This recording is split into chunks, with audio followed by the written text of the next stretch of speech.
बिस्मिल्लाहिर्रहमानिर्रहीम। अस्सलाम वालेकुम नादरीन, आप यूट्यूब चैनल देख रहे हैं। मैं इमरान खान हूँ। जो नेक्स्ट डेवलपमेंट्स हैं वो मैं आपके साथ शेयर करता हूँ। सबसे पहले तो एक जो बड़ी ख़बर है वो जर्नलिस्ट हसनात मलिक साहब हैं, उन्होंने ये ख़बर दी है। उनका ये दावा है कि तसद्दुक जिलानी साहब जो साबिक चीफ जस्टिस हैं पाकिस्तान सुप्रीम कोर्ट के, जिनको एक रुकनी कमीशन का हिस्सा बनाया था वफाकी हुकूमत ने, और कादी फ़ाइज़ साहब ने मुलाकात की थी शहबाज शरीफ से, उसके बाद ये डेवलपमेंट हुई थी। उन्होंने ये कहा कि माजरत कर ली कि मैं इसका हिस्सा नहीं बन सकता, क्योंकि ये मामला सुप्रीम कोर्ट ऑफ पाकिस्तान को जजेस ने ख़त लिखा है, तो सुप्रीम कोर्ट इस मामले को टैकल करे। अब मामला ये हुआ है कि जो हसनात मलिक साहब ने क्लेम किया वो बड़ी अहम बात है। उन्होंने कहा, जो खबर उन्होंने दी है वो ये कह रही है कि तसद्दुक जिलानी साहब ने जो फुल कोर्ट की एक मीटिंग हुई थी उसके मिनट्स मांगे थे जो उन्हें नहीं दिए गए। यानी अगर एक कमीशन बन रहा है तो उसका हक है ये जानना कि जो मीटिंग हुई है उसके अंदर क्या बातचीत हुई है, किसने क्या राय दी है, और क्या जो सुप्रीम कोर्ट ऑफ पाकिस्तान के मुअज़्ज़िज़ जज साहिबान हैं उनकी राय क्या है एक कमीशन बनाने के बारे में। तो जब उनको नहीं दी गई तो उसके बाद हुआ क्या? उसके बाद फिर उन्होंने कहा कि मैं माजरत करता हूँ, मैं इसका हिस्सा नहीं बन सकता, क्योंकि शुरू में ही उनको जो इन्फॉर्मेशन चाहिए थी वो इन्फॉर्मेशन उनको नहीं दी गई।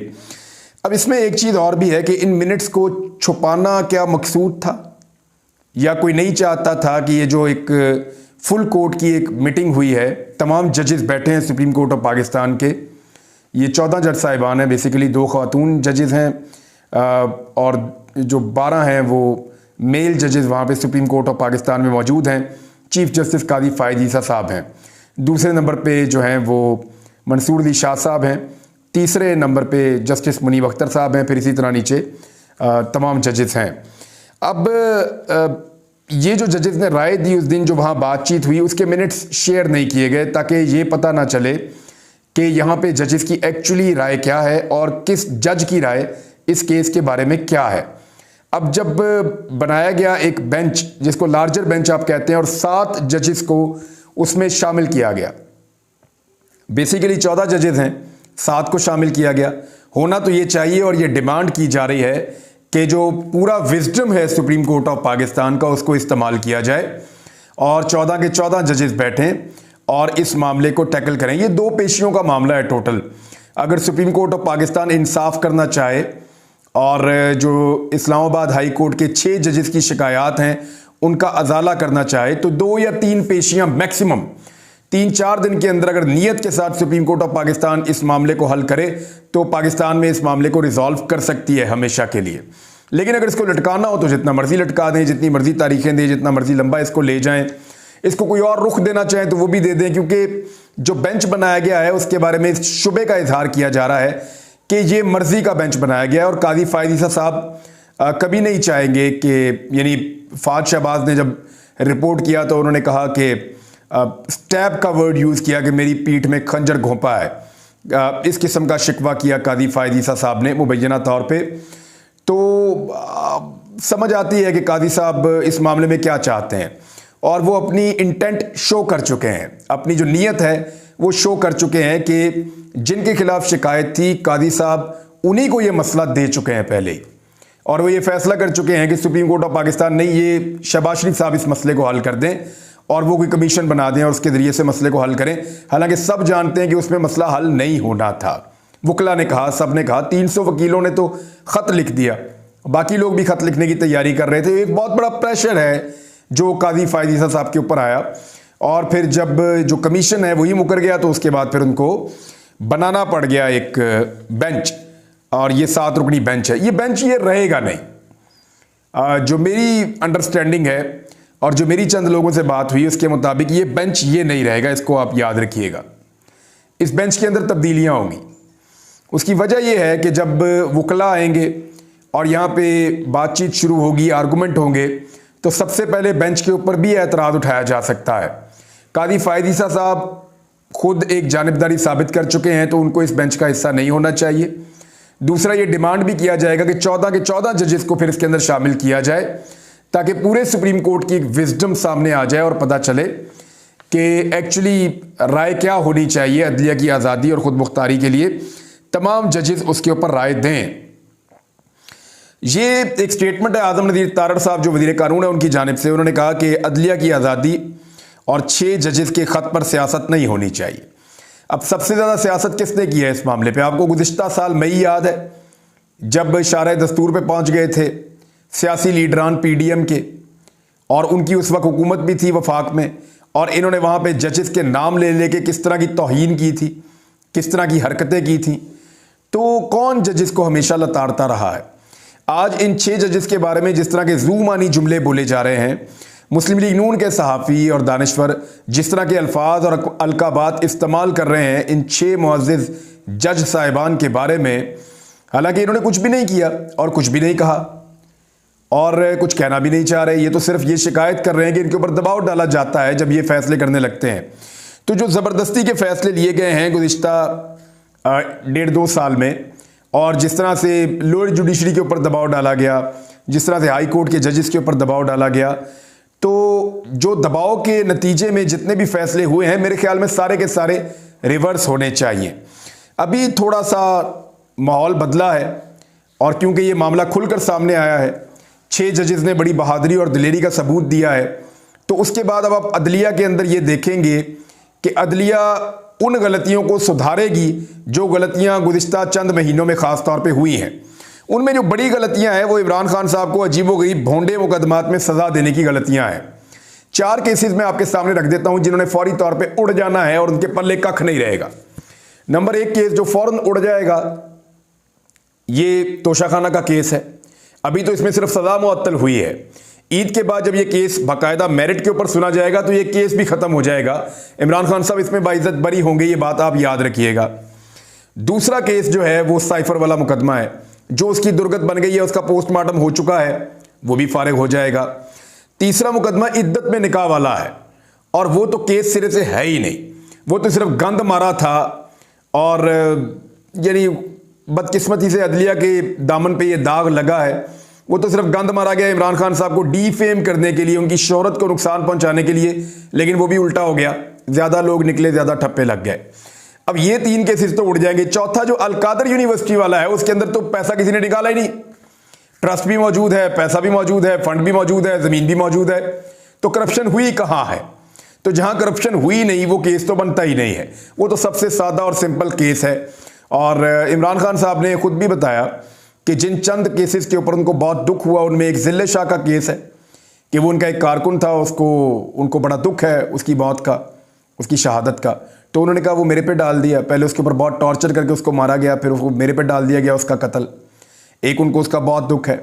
दूसरा इमरान खान साहब को एक केस का दुख है जो उनके ऊपर करप्शन का केस बनाया गया, अलकादर वाला।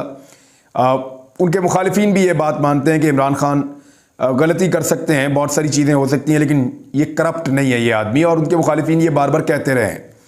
तीसरा जो इद्दत में निकाह वाला केस बनाया इसका इमरान खान साहब को, बहुत ही बिलो द बेल्ट गया सारा सिस्टम इमरान खान साहब को डीफेम करने के लिए, उनकी शोहरत को नुकसान पहुंचाने के लिए।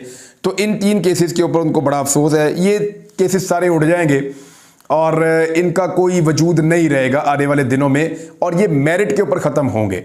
बहुत सारे लोग छलांगे मारेंगे, उछलेंगे, कूदेंगे कि फटाफट केस कैसे ख़त्म हो रहे हैं, ये कैसी अदलिया है जो दबाव में और केसेस ख़त्म कर रही है। तो बात यह है कि दबाव में डाल के जो गलत काम करवाए गए हैं, अब अदलिया ने अगर जुर्रत पैदा की है तो वो उस दबाव से निकलकर उन कामों को ठीक करेगी, और ये अदलिया की ही जिम्मेदारी है कि उन कामों को वापस ठीक करे ताकि अदलिया की इज्जत बहाल हो और अदलिया अपनी स्पेस वापस ले जो अदलिया से छिन गई है, चाहे वो हाई कोर्ट्स हैं, चाहे वो लोअर कोर्ट्स हैं। यानी मुझे अच्छी तरह याद है कि मेरे केसेस जहां अदालत में चलते थे वहां बहुत दबाव डाला जाता था, जजेस बहुत प्रेशर के अंदर काम कर रहे होते थे, लेकिन ज़्यादातर जजेस ने मुजाहरा किया जुर्रत का और हिम्मत का, और मुझे बाइज्जत बरी भी किया केसेस के अंदर। तो मैं तो हमेशा शुक्रगुजार रहूँगा लोअर कोर्ट्स का, जिन्होंने मुझे पहले दिन, पाँचवें दिन, यानी जब भी केसेस चले उन्होंने मुझे इंसाफ दिया, जल्दी दिया, देर से दिया, लेकिन उन जजेस ने मुझे इंसाफ दिया नहायत प्रेशर के बावजूद। और ये ज़्यादातर जजेस ने इंसाफ दिया, बहुत कम जजेस हैं जो इंसाफ नहीं दे पाए, और मैं उनका नाम नहीं लेना चाहता, सबके ऊपर प्रेशर आते हैं। लेकिन अब अदलिया उस प्रेशर को अगर उतार रही है तो ये केसेस टिकेंगे नहीं। इमरान खान साहब फिर जल्द आपको बाहर दिखाई देंगे। हम्माद अजहर के केस के ऊपर बहुत सारे लोग नुक्ताचीनी कर रहे हैं कि कैसे 10 मिनट के अंदर 51 केसेस में उनको जमानत मिल गई। तो मैं ज़रा सिंप्लीफाई कर देता हूँ, ये कानून का मामला है, अब ये पीएमएलएन के कुछ सहाफ़ी हैं जो ये सवाल उठा रहे हैं, कुछ दानिश्वर हैं, कुछ पीएमएलएन के अपने लोग हैं, ज़्यादातर वो ये सवाल उठा रहे हैं। तो मैं आपके लिए इसको सादा कर देता हूं कि उन्होंने सिर्फ जमानत हासिल की है पेशावर हाई कोर्ट से इस बात के लिए कि मैं जाकर अपने केसेस का सामना करना चाहता हूं लाहौर में, बस। यानी मेरे ऊपर ये 51 केसेस हैं, एक ही एप्लीकेशन दी कि जनाब मेरे ऊपर ये 51 केसेस बना दिए गए हैं, ये सारे सियासी नौइयत के केसेस हैं, मुझे आप यहां से जमानत दे दें ताकि मुझे गिरफ्तार ना किया जाए। मैं आपके सूबे से वापस पंजाब में जाऊंगा, वहां जाके अपने तमाम केसेस में अदालत के सामने सरेंडर करूंगा और उन मुकदमात का वहां पे सामना करूंगा। इसमें क्या गलत है? ये तो कई दहाइयों से हम सुन रहे हैं, हमेशा से अदालत से ये रिलीफ लिया जाता है। नवाज शरीफ साहब पाकिस्तान वापस कैसे आए? वो तो मफरूर थे, उनके ऊपर केसेस थे, निजाम चल के उनके पास एयरपोर्ट गया, ये मिसाल किसी को याद नहीं है। नवाज शरीफ के बेटे दोनों मफरूर थे, वो वापस आए, कैसे आए? आपको याद है जब हुकूमत तब्दील हो रही थी, इमरान खान की हुकूमत को गिराया जा रहा था, तो पीपल्स पार्टी का एक एमएनए कत्ल के मुकदमे में मफरूर था और वो बैरून मुल्क से वापस आया, उसको पहले जमानत मिल गई थी, वो वापस आया और वापस आके फिर अदालत में बाद में पेश हुआ और आकर उसने वोट डाला इमरान खान के खिलाफ तहरीक अदम-ए-एतमाद में। आपको याद होगा, अच्छी तरह याद होगा आपको। तो इसी तरह से हमाद अजहर ने अपनी जमानत करवाई है और ये जमानत मेरे ख्याल में 10 मिनट भी ज्यादा है, 2 मिनट में होनी चाहिए थी। कानून इसमें यही कहता है। इन लोगों को इस बात पे तो हैरत हो रही है कि खैबर पख्तूनख्वा से हमाद अजहर ने 51 केसेस में जमानत कैसे ली। इनको इस बात के ऊपर शर्म नहीं आ रही, इस बात के ऊपर इनको हैरत नहीं हो रही कि हमाद अजहर के ऊपर 51 केसेस ऊपर नीचे एक साथ बन कैसे गए। यानी हैरत नहीं हो रही इस बात के ऊपर कि सनम जावेद और आलिया हमजा जो हैं उनका रिमांड लेकर पुलिस जो है उनको पेश करने जा रही है दूसरी अदालत के अंदर, वहां सरगोदा में, और जो केस बनाया गया वो मियांवाली में बनाया गया है जहां पे ये खवातीन गई ही नहीं। यानी वहां इनको शर्म नहीं आ रही, वहां इनको हैरत नहीं हो रही कि जनाब ये खवातीन है, इनके साथ क्या सलूक हो रहा है। लाहौर के अंदर वो मौजूद थी, लाहौर के उनके ऊपर दर्जनों मुकदमात डाले गए, उन मुकदमात से एक एक करके वो बेचारी जमानतें अपनी करवाती रही। आखिर में जब उनकी रिहाई हुई तो उनको मियांवाली के एक थाने को जलाने के मुकदमे के अंदर जो है उठा लिया गया। अब सरगोदा के अंदर एंटी टेररिस्ट कोर्ट के अंदर उनको पेश किया जाएगा, वहां पे दोबारा वकील उनका मुकदमा लड़ेंगे उनको आजाद करवाने के लिए। तो इस सिचुएशन के ऊपर किसी को हैरत नहीं हो रही। उन्हें यह हैरत नहीं हो रही कि एक औरत हजारों किलोमीटर का फासला या सैकड़ों किलोमीटर का फासला चंद घंटों में कैसे तय कर सकती है, और वो भी हर जगह पे जाकर वो आग लगा रही है, हर जगह पे जाके वो घिराव जलाव कर रही है, हर जगह पे जाके वो तोड़ फोड़ कर रही है। How is it possible? Lahore में सैकड़ों किलोमीटर का उसको ट्रेवल करवा दिया और अब उसको मियांवाली पहुंचा दिया जिसका फासला ही कम से कम लाहौर से 5 घंटे का है, और उस थाने में पहुंचाया जो आगे से 1.5 घंटा और जाना पड़ता है। यानी 6-7 घंटे का ट्रेवल करके उसने जाके वहां भी तबाही फैला दी इन औरतों ने, सनम जावेद ने और आलिया हमजा ने। तो निजाम कैसे काम कर रहा है इस पर किसी को हैरत नहीं हो रही, कोई दानिश्वर उस पर हैरान नहीं हो रहा, कोई उसके ऊपर जो है वो अपनी उंगली दांतों में नहीं दबा रहा, किसी को परेशानी नहीं है इस बात के ऊपर। हैरत इस बात पे हो रही है कि जमानत कैसे हो गई। भाई जमानत का कानून मौजूद है, कानून के मुताबिक जमानत हुई, तब तो ये हैरान नहीं हुए जब पूरा का पूरा निजाम चलकर एयरपोर्ट चला गया मियां साहब को इंसाफ देने के लिए कि मियां साहब इत्थे अंगूठा ला दियो, और मियां साहब को एयरपोर्ट से फारिग करके लाहौर भिजवा दिया। तब तो इनको हैरत नहीं हुई। जब नवाज शरीफ के बेटे जो है वो वापस पाकिस्तान दंदनाते हुए आए और लंबी मफरूरी काटने के बाद, इनको तब हैरत नहीं हुई जब इसहाक डार मफरूर थे और सेनेटर बन गए, मफरूर थे और मिनिस्टर बन गए, और मिनिस्टर की हैसियत से पाकिस्तान वापस लाए गए, और फिर उन्होंने इकॉनमी का बेड़ा ही गर्क कर दिया। इकॉनमी का ऐसा बेड़ा गर्क किया है कि ख्वाजा आसिफ ने दोबारा अनाउंस किया कि हम दिवालिया हो चुके हैं, लोगों को कोई रिलीफ नहीं दे सकते, कोई रिलीफ हम पाकिस्तानियों को नहीं दे सकते, हम दिवालिया हो चुके हैं। अब 2 चीजें आपने याद रखनी, एक तो रिपोर्ट है वो मैं आपको पढ़ के कल सुनाऊंगा नेक्स्ट वीलॉग में, बल्कि आज ही आपको दूंगा मैं दोपहर के बाद। आपको मैं बताऊंगा कि इकॉनमी के साथ इन्होंने क्या किया है और आलमी रिपोर्टें अब उसके बारे में क्या कह रही हैं। ये रिपोर्टें मैं आपको पढ़ के सुनाऊंगा, आपको बताऊंगा। लेकिन इससे पहले आप ज़रा ये देख लें कि जमात इस्लामी और JUIF ये ऐलान कर चुके हैं ईद के बाद तहरीक चलाने का कि ये फार्म 47 पे बनने वाली हुकूमत को हम नहीं मानते। ये दोनों धांधली के खिलाफ निकलने वाले हैं। पाकिस्तान तहरीक इंसाफ पहले ही ऐलान कर चुकी है। ये 3 बड़ी जमातें हो गई हैं। इसके अलावा इंटीरियर सिंध यानी अंदरून सिंध की और बलूचिस्तान की जो कौम परस्त जमातें हैं वो भी इस बात के ऊपर पूरी तरह से कमिटेड है कि जो धांधली हुई है और जिस नौइयत की धांधली हुई है उसके खिलाफ खड़ा होना बहुत ज़रूरी है। सिर्फ पंजाब में तहरीक लब्बैक रह गई है, अगर उनको भी समझ आए और वो इस मौके पर खड़े हो जाएं तो ये बहुत बड़ी एक पॉलिटिकल मूव बन जाएगी। और इस पॉलिटिकल मूव के नतीजे में हुकूमत के लिए मुश्किलात बढ़ती चली जाएंगी। अब हुकूमत ने किया क्या है, देखें, इसके ऊपर ज़रा गौर करें। एक तो तसद्दुक जिलानी साहब के इनकार के बाद बहुत सुबकी हुई, बहुत परेशानी बढ़ गई। दूसरा, वकला का प्रेशर बढ़ता चला जा रहा था। हुकूमत नहीं चाहती कि अगर कोई तहरीक ईद के बाद शुरू होने जा रही है तो उसमें वकला और सिविल सोसाइटी और मीडिया शामिल हो जाए। अगर वो किसी तहरीक के अंदर वकला, सिविल सोसाइटी और मीडिया शामिल हो जाएं तो उसकी ताकत दुगने से ज़्यादा हो जाती है।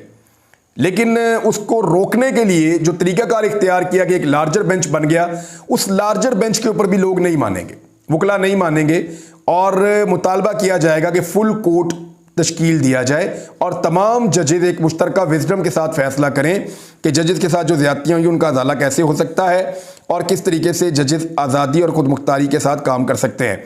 ये तो है बात कि वो निमटने की कोशिश कर रहे हैं जिन मामलात से, वो मज़ीद गंभीर होते चले जा रहे हैं। तो ईद के बाद की सियासत ज़्यादा अग्रेसिव होगी। इमरान खान साहब ने मुलाकात की अली अमीन गंडापुर से, उन्होंने बताया कि किस नौयत का एहतजाज चल रहा है। इमरान खान साहब का सारा फोकस इस बात पे है कि उनका चोरी हुआ मैंडेट उनको वापस मिल जाए।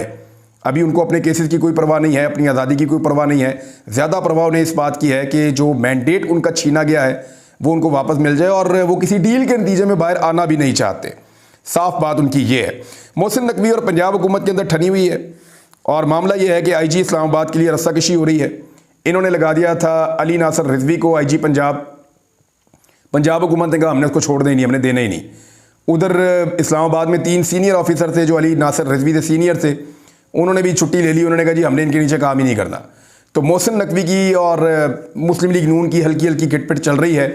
ये आने वाले दिनों में आपको पता चलेगा, लेकिन मोहसिन नकवी इस मामले में जीत जाएगा, क्योंकि शहबाज शरीफ साहब जो हैं वो किसी सूरत भी जो है वो अपनी पॉलिसी को तर्क नहीं करेंगे और वो उसी तरह चलेंगे जैसे वो चलते हैं। मियाँ नवाज शरीफ साहब जो हैं वो बहरहाल नाराज़ रहेंगे। जैसा कि मोहसिन नकवी को वज़ीर दाखिला लगाया गया, नवाज शरीफ नाराज़। इसहाक डार को वज़ीर ख़जाना नहीं लगाया गया, नवाज शरीफ नाराज़। औरंगज़ेब को लगा दिया गया, नवाज शरीफ नाराज़। इलेक्शन हार गए मियाँ साहब फिर नाराज़। मियाँ साहब के जितने ख़ास बंदे थे वो इलेक्शन हार गए, मियाँ नवाज शरीफ साहब फिर नाराज़ हो गए। वज़ीर आज़म क्यों नहीं बनाया मियाँ साहब को, रास्ता रोक दिया उसका, वो फिर नाराज़ हो गए। सादा अक्सरियत क्यों नहीं मिली मियाँ साहब को, मियाँ साहब फिर नाराज़ हो गए। पेट्रोल महंगा हो गया, PMLN कहती है, मियाँ साहब नाराज़ हो गए। गैस महंगी हो गई, मियाँ साहब फिर नाराज़ हो गए। बिजली महंगी हो गई, मियाँ साहब फिर नाराज़ हो गए। महंगाई में इजाफा हो गया, मियाँ साहब फिर, यानी ये बंदा बाहर से नाराज़ होने आया। मियाँ साहब रुस के ही बैठे हुए हैं जब से आए। मसला सिर्फ इतना है कि मियाँ साहब से पाकिस्तानी नाराज़ हो गए हैं, और पाकिस्तानियों की नाराज़गी अब किसी सूरत दूर नहीं हो रही। मियाँ साहब को हार तस्लीम करनी चाहिए, हुकूमत इमरान खान के हवाले करनी चाहिए, उनकी सीटें उनको वापस करनी चाहिए और इज्जत के साथ अपनी सियासत के इख्तिताम की तरफ बढ़ना चाहिए। लेकिन ऐसा दिखाई नहीं दे रहा। 3.25 रुपये बिजली की कीमत मजीद बढ़ा दी है इन्होंने, और कितना बोझ डाला कौम पे, अगले वीलॉग में। अब तक के लिए इतने, अपना ख्याल रखिएगा, अपने इस चैनल का भी। अल्लाह हाफ़िज़।